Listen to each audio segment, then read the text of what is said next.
Mahoutsukai Reimeiki, the medial student and the witch of the staff. The story begins with a teenage boy named Sable sitting in a dark street while it is raining hard. Since he is the son of a very sturdy sorcerer, he was born with extraordinary magical abilities. This causes other witches to hunt him and extract power from him, but his mother tried to save his life. He succeeded in hiding him.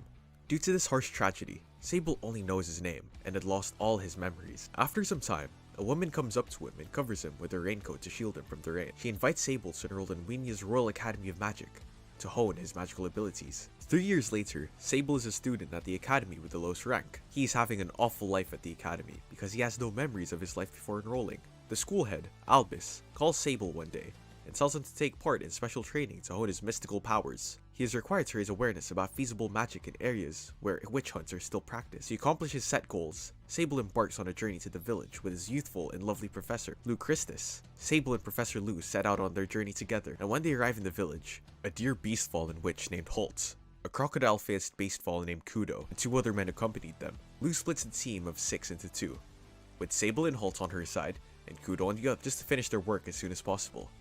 Sadly, they are being attacked by people who still hold grudges against the witches. Kudo somehow gets separated from his team, which puts him in danger when the witch hunters kidnap him. The 2 other men inform Lou about Kudo. Lou decides to go alone to save her people. After hearing Kudo shriek, Sable and Holt decide to search for Kudo as well, because they couldn't just stand there doing nothing. Don't call me a traitor. On their way, they notice Kudo's tail, so they begin calling his name to find out where he is. Lou is currently engaged in combat with a witch hunter, but she becomes sidetracked upon hearing Holt and Sable's voices.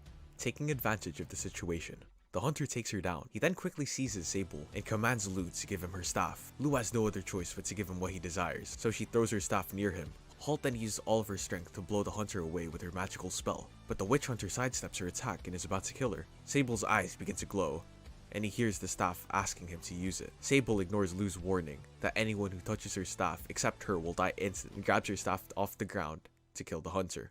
As soon as he holds the staff, a tremendously potent magical field starts to be discharged, killing the hunter.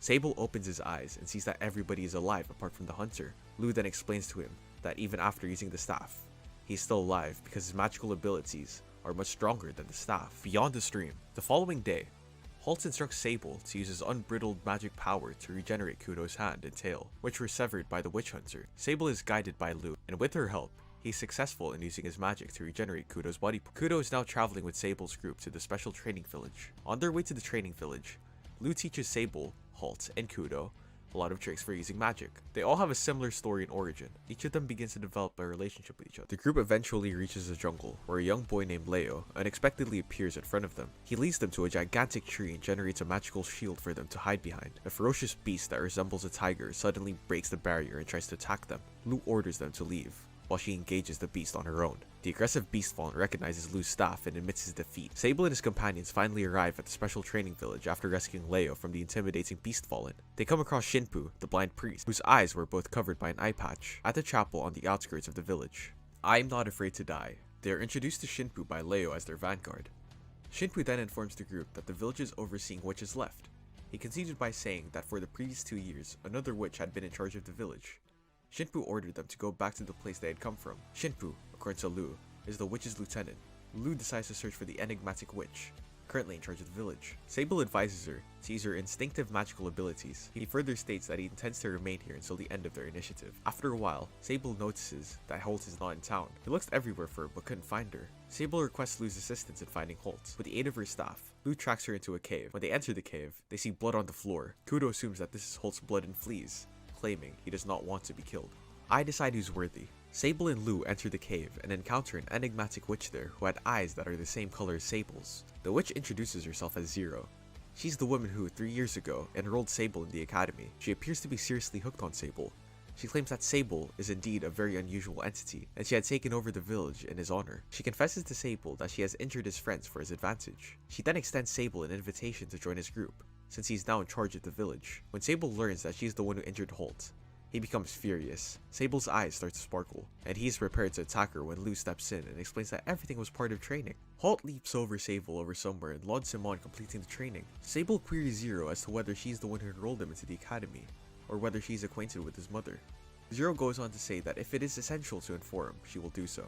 Sable, Holt, and Kudo are successful in passing the unique training test. They now begin their special training under Zero's direction.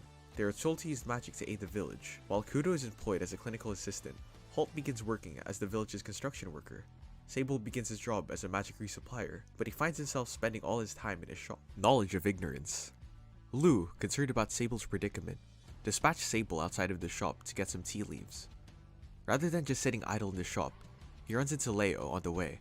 Leo takes him to the forest, where they begin to spend time together. When Sable returns home, Holt informs him that the tiger-like beast they faced earlier had been hurt and requires some assistance in healing, and with Zero's assistance, Sable does so. Then Lou instructs the group to take a break from their regular work routine and join Zero for training. I can't save anything. Zero succumbs to fatigue while training and falls to the ground. Sable attempts to recharge her magic but is unsuccessful. She's then taken back to her home. When she regains her strength, Sable asks once more if she knows his mother. She claims she does not know his mother, but she's familiar with his father, the most powerful sorceress in history. She goes on to say that the book he's holding was also authored by his father and contains a plethora of information about magic and medications, but he does so in such a unique way that only a few people can read it. Sable continues by stating that he's also able to read the book and is familiar with the writing. Sable begs her forgiveness once more because he is unable to give her magical strength. Zero tells him not to be embarrassed and advises him to concentrate on becoming a superior sorcerer like his father. The following day, while exploring the forest with Leo, they are attacked by a creature they have never encountered before. Sable is unable to protect Leo from his attack and begins blaming himself for not practicing magic. Sable manages to carry Leo away from the monster and meets Zero. They return to the village, and word of the creature spreads like wildfire. Lou informs them that the monster is a Ridum of Disaster, which are demon-like creatures that attack humans. Sable decides to practice magic and become a sorcerer like his father. Respective costs. When Sable and his friends are talking about the monster, Leos' father interrupts them and yells at Sable that he's the culprit for not protecting his son. He warns Sable to stay away from Leo. After saying that, Leos' father heads back to his home. Sable follows him and asks if he can take Leo back to the location where they were attacked for the last time. He assures him that he will not allow the monster to harm him this time. Sable tells his father that if he agrees, he will take Leo on an epic journey where he can learn many magical skills from professors and return as a great sorcerer. Hearing this, Leo's father permits him to take Leo with him, and he regains his strength. While this goes on, Sable is abducted by a witch hunter who approached from behind. As he's being held, Sable has a flashback about how his mother passed away. Leo informs Holt and Kudo of Sable's whereabouts. They pursue the witch hunter. Holt casts a magical spell on the hunter, but it does not affect him, and he counterattacks. Meanwhile, the blindfolded man they met in church reappears there and chops off the hunter's arms and legs, instantly knocking him to the ground. They return Sable to his residence. Sable is ashamed. Despite being the son of the most powerful sorcerer, he cannot defend himself against a lone hunter, a stone cast in the pawn. Even though Sable has now reclaimed his old memories, he's still unable to define what it means to love someone. After talking it over with Holt, Sable concludes that he loves Professor Lou, and that Holt just occupies a special place in his heart. Holt reaches out to touch his hand, but he quickly retracts it after recalling what happened to the witch who killed her mother when he just touched her. Sable visits Zero to learn more about his father, and to share with her what his mother's final words were before she passed away. Zero tells him about her brother and his father, the sorcerer 13. She informs him that 13 is a rationalist, and that he's the prototype in many ways. He continues by saying that his father sacrificed numerous lives during battles, which is why he's remembered as the most powerful but violent sorcerer. Zero reassures him that he's not evil-minded like he was and offers to guide him on how to handle magical powers. After a few days, the anti-witch faction of the church sends a boy named Katie into the witch's village. Kudo and the others are keeping a close eye on Katie. He has been persuaded that witches and beastfallen are evil, but after savoring Lily's delectable fare and enjoying the calm days in the town, his stubborn heart is beginning to soften. Snack time. Sable and Lou are experimenting with magical potions. Using his father's book as a guide, Sable pushes his feelings for Lou in a forthright way that overpowers Lou. He reveals to Lou that he's in love with her and chooses to marry her. Sadly, the tranquil days come to an end as the anti-witch faction is about to turn the witch village into a battlefield, determined to kill. Since the village is about to be attacked, students are instructed to return to the academy. They are warned that if they don't come back to the academy, they will be disqualified. Sable decides to defend the village rather than return to the academy. He goes on to say that they can build traps for opponents. Zero approaches him and asks him to return to the academy, because doing so may result in his death. She warns that the attackers may attempt to kill him in order to obtain limitless magical powers, but Sable responds to that plan by remaining and fighting them. The following day, Shinpu arrives in the village and advises the village to depart and seek refuge somewhere else because the enemy this time is much more numerous and violent. The beginning of the adventure. A few days later, 10,000 soldiers from the anti-witch faction moved toward the village to infiltrate. The traps that Sable and the others created were effective in driving away a large portion of the enemy. Unexpectedly, a mercenary army of beast-fallen soldiers successfully avoid the traps and move on towards the village. For the sake of defending the village, Sable, Holt, and Kudo are ready to engage the enemy.